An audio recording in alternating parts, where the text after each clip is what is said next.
Hi, I'm Emma, and you're tuned in to Climate Action Figures.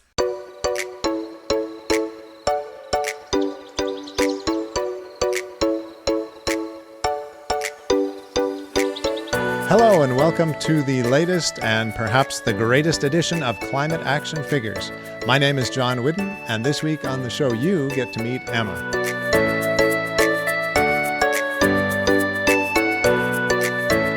But first, this week's QuickFix. And we can always use more quick fixes, so send yours in. This time Mike from beautiful British Columbia said, "My mom is the original recycler. When I was a kid, we would get milk in plastic bags. She would wash them out after the milk was gone and use them to store food. They made excellent freezer bags and other stuff. They built things to last in the 70s. Well, thank you so much for the DM vote for reusing, Mike, and welcome, Emma. Hi, John. How are you? I'm fine, thanks. What do you think about Mike's Quick Fix? I really like that because I also reuse bread bags and stuff like that. I use them as compost bags. When I'm cooking food, I will bring out one of those bags and put all my scraps in there, and then I'll actually put it in the freezer until it's compost day. Very good idea. Keep the compost not composting until it goes into the compost. Yeah, just to avoid pests and stuff in my compost bin. Perfect. Now, Jess LeBlanc was a guest of ours last season with Now, and she recommended I talk with someone at Re.Climate, and so I got connected with you through Jess. Thanks, Jess, for that. And you work with this cool organization called Re.Climate. Do you want to tell us a little bit about that? Yeah, so Re.Climate is Canada's Centre for Research and Training about Climate Change Communications. So we offer different trainings as well as conduct research on basically how to talk about climate change, which I love because it's often more complicated than some people think, and then at the same time sometimes less complicated than some people think. So it's a really cool space, and it's so vital because I think many people these days are saying climate change is no longer a technological issue, it's a social problem. And we need to keep having conversations. Very interesting. We will come back to that for sure, because talking with people about climate change is such an important aspect of communication. Is it connected with government, or is it a not-for-profit or a non-profit? How does that go? So it's an organization actually based at Carleton University in Ottawa. So we're sort of housed at the university, which is pretty great because it means we have access to a lot of research. We get to work with several academics and professionals who work on this stuff, but also there's tons of opportunity for interdisciplinary work, which I personally really love because, again, these are problems that are complex and can really use multiple different expertise for sure.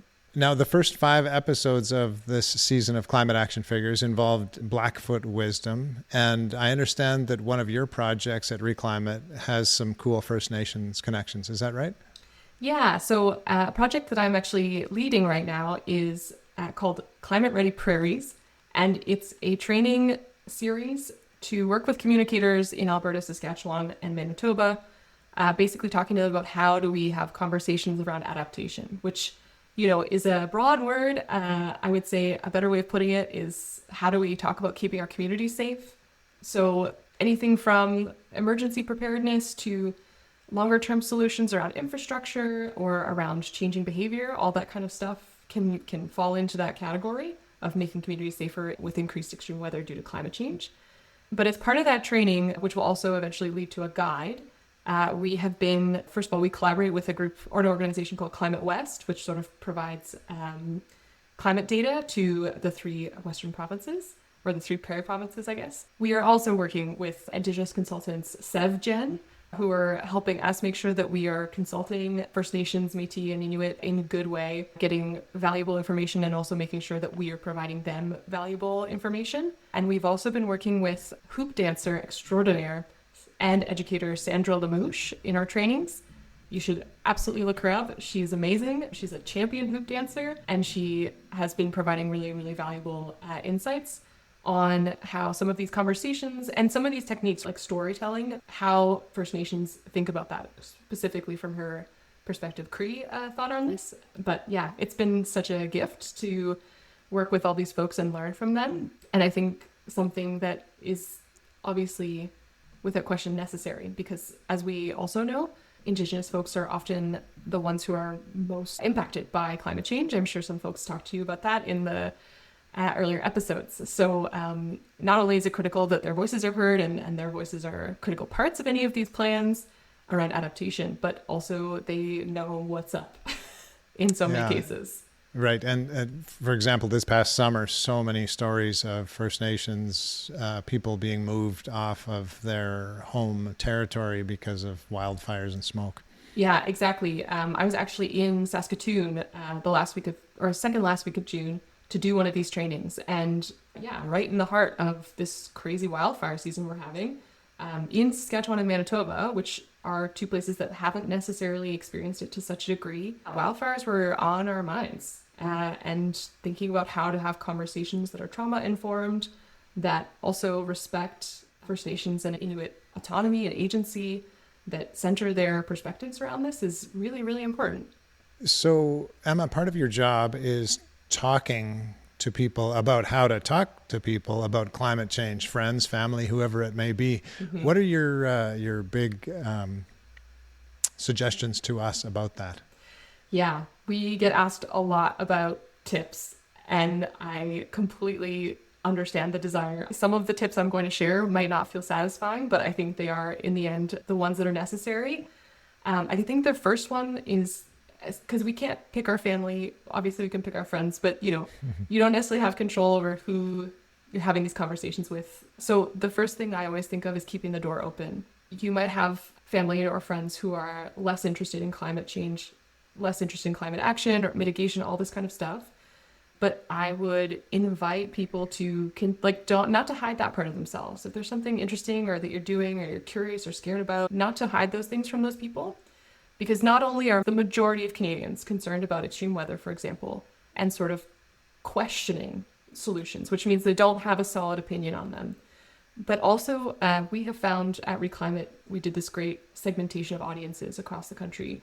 And we looked at who people trust on climate change. And it is the first one in every single segment is family and friends. So you want to keep that door open because there may come a day where your family member or your friend comes to you and says, oh, I don't know, I went to Jasper when I was a kid and I'm really feeling feelings about it. Or it's such a shame. I've been hearing news reports, but what are you hearing? What do you think? You may be the most important person for absolutely that friend or that family member to understand. Absolutely. What do you think? You mentioned some people are afraid to share their true feelings about climate change. What do you think causes that? I think there's a perception gap that we tend to think we're alone. There's lots of reasons for that. I think first among them, though, is the sort of pervasive sense that if no one else is talking about it, if our leaders aren't talking about it, then that implies that the rest of the public doesn't care about it. And that's fundamentally untrue. There are also lots of reasons, we don't need to get into it, but lots of reasons our leaders might not be talking about it. There are lots of reasons why media might not be talking about it. And those are, I think, for lots of people, indicators of what's important right now and what's important to most people.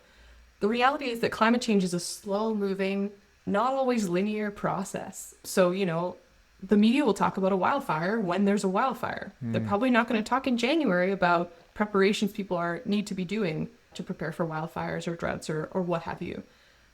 Leaders are going to, I think, have the capacity and should, quite frankly, be talking about this more often. But election cycles, political interests, lobbying interests make that really challenging sometimes.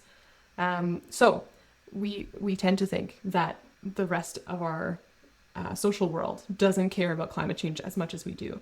And then I think the other part is just a much simpler, maybe psychological factor, which is people don't like conflict.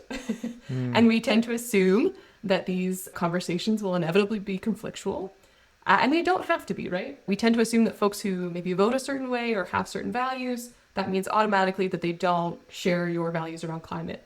But, I think anyone, for example, who cares about community, who are family oriented, who maybe have values that are associated with traditions or holding on to that stuff, those people are impacted by climate change's radical changing of the land, of what you can do on it, and the implications for family, for where you live, right? There may come a time where there are some places people can't live, and you could be any political stripe, you could have any kind of feelings about that or ideologies, that's still going to really impact your life. And, they're probably going to want to talk about it. Probably don't feel like they can.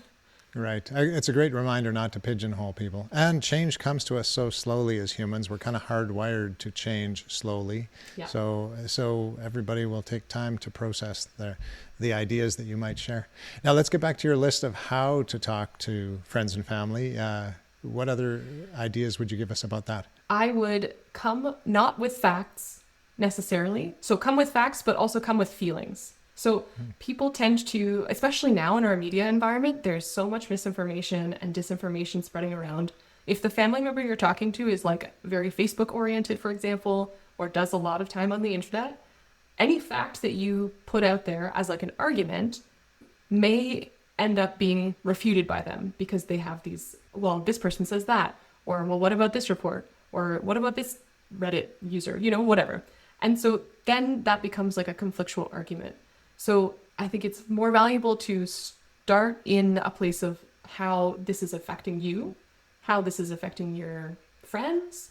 So example, where I live in Ottawa, in early June, we had wildfire smoke all over the city. So a place to start, how are you doing? Whatever. Oh yeah, I'm okay. But like, I couldn't go for a walk today because of the wildfire smoke and it's making me feel really squirrely and I'm finding that frustrating. Another tip is that you do not have to start with climate change, even if advisably you could end with climate change. So we talk about how impacts are really good ways to start a conversation with folks. That doesn't necessarily mean that over the course of that conversation, you ever have to bring up climate change. Maybe after several conversations, climate change comes up. People want to understand why this is happening. They do want answers. That's part of the reason why conspiracy theories are so prevalent, and also people grab onto them, or misinformation, because they want to know what's happening and also how to deal with it. So yeah, speaking from personal experience, not necessarily coming with sort of like an agenda. And I guess maybe the last thing I'll say, it takes time. So one of the biggest factors around having your information heard is trust. And now the benefit, of course, is that friends and family trust you already, in general. But they might not see you as a trusted expert in spaces of climate conversations. Maintaining trust with that person by just, again, keeping that door open, having additional conversations, but maybe also saying, yeah, like I feel this way, but I have this electrician friend and he's electrified his entire house and he lives in, the country and he is obsessed with his solar panels and his heat pumps. People like hearing from experts that they trust, but that tends to be people who are on the ground and in the field. Firefighters, another really good example. Field biologists who are like on the ground looking at things happening. Those people who can say, I have like in person, I have seen this with my eyes, I have experienced this, and I've been doing this for a certain amount of time. We can trust the people with the experience. That's right. Well, thank you very much for sharing those tips with us. That I'm sure will be very useful for people going forward with their conversations about the climate.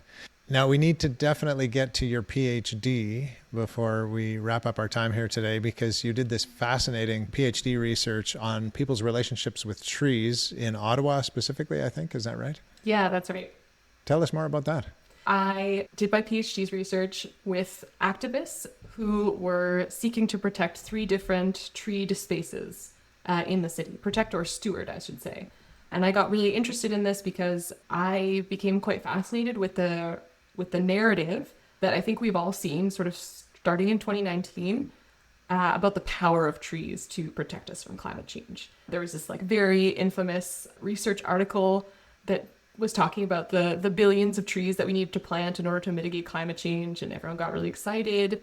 The federal government had, I don't know if they're still going to be doing it, had a 2 billion trees policy.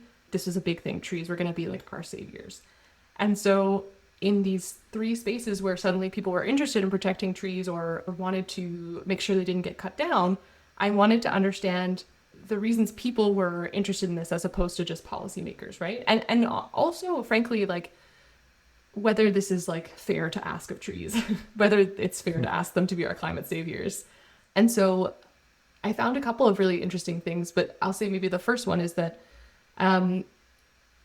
people who were protecting or trying to save these trees would use the arguments of climate change frequently in their justifications for saving these trees. So, these trees sequester carbon, they cool down this neighborhood, they are helping flood prevention, all this kind of stuff. I think things that those who are sort of in the know around environmental stuff or climate action sort of recognize as familiar. But that wasn't actually the reason, that wasn't the sole motivation, even the primary motivation for protecting these trees. In the end, the reason people actually want to protect these trees was because they had an emotional relationship with them. So either these trees were in their neighborhoods and they spent time in that forested area or treed area. Maybe they were sort of markers that sort of made their neighborhood familiar, or they were in their backyard, and so they had that sort of everyday relationship with the trees. Or when they heard that they were at risk of being cut down, they started learning about the trees and the history of them. And those were the motivations that really compelled people to say, like, protest every day in front of a treed area, or go out every week and look at the health and variety of tree canopy in their neighborhood. I was really touched by that. And really, I think it was a great example of what happens when you get curious about these spaces or about these beings that we live with, is that you sort of start to dive into all the other species that are also love these trees and spend time with them. So people would get interested in flowers, would get interested in the birds around them, would ask questions about the species, would learn about native versus non-native. All of this came from, why are we getting rid of these trees? And also I spend all my time with these trees, and then wanting to learn more about them. And I actually think that should be just as, if not more important, for saving trees or protecting them or planting more in urban areas than their climate capabilities. And the reason I say that, especially in urban spaces, is because urban areas are not very kind to trees. So it's a lot to ask a tree that is dealing with air pollution from cars, that is dealing with concrete, that is dealing with higher stress levels due to heat and poor soil, I should say. It's a lot to ask them to then also protect us from carbon dioxide, or protect us from heat themselves, or protect us from flooding. And unfortunately, they're not capable necessarily of doing all the things that we hope and expect them to do in those scenarios. So I actually increasingly think that when, say, a city puts out a policy saying, okay, we're going to cut down all these mature trees, but we're going to plant a bunch more and that'll balance it out.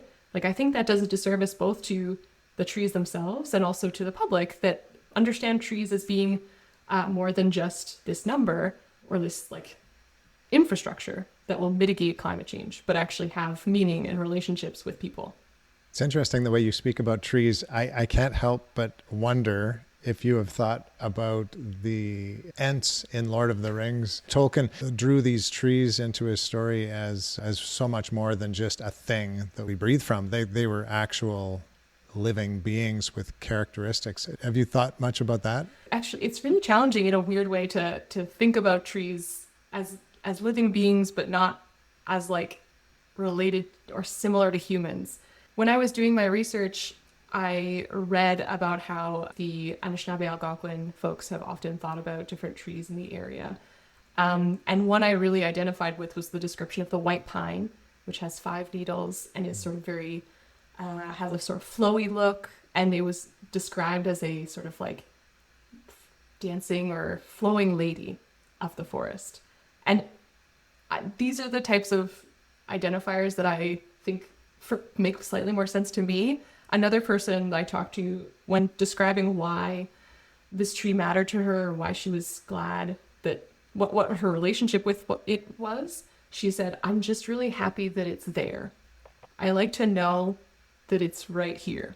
In some ways, it almost feels like stars, in the sense that I will never, stars are these things that we learn so much about and we have such a history with as humans that provide, all of these services, navigation, whatever, mythology, but we don't necessarily think of them as alive. So they have this kind of relationship with us that in where we only know a tiny portion of them, but they offer us so much. I don't know if that makes a lot of sense. Maybe that. It does. Once again, we humans think we're so smart and we know everything, and science has locked everything down for us, but there is so much more to know and so many other ways of knowing it, which is why it's wonderful to hear you bring in the First Nations ways of experiencing that white pine, because I think we have a lot to learn still from our First Nations brothers and sisters about these things. Mm-hmm. Well, thanks for helping us to think about trees in a different way today. Have you landed on one specific climate action that you would like to share with us? Yes. So I have a big garden. And when we got it about 2 years ago, when we bought this house with this backyard, it was a wild thing. And we have since spent a lot of time trying to grow vegetables so that we could both share them with our neighbors, but also learn how to do that for ourselves. It's always a good idea. I couldn't say that I would be able to feed myself on this garden, but like everything, these things take time. But the other thing that we've done is our garden, or our front yard, abuts onto a sidewalk. And what we did last year was we actually sort of cut a strip of turf and we put wildflowers right in the front along the sidewalk.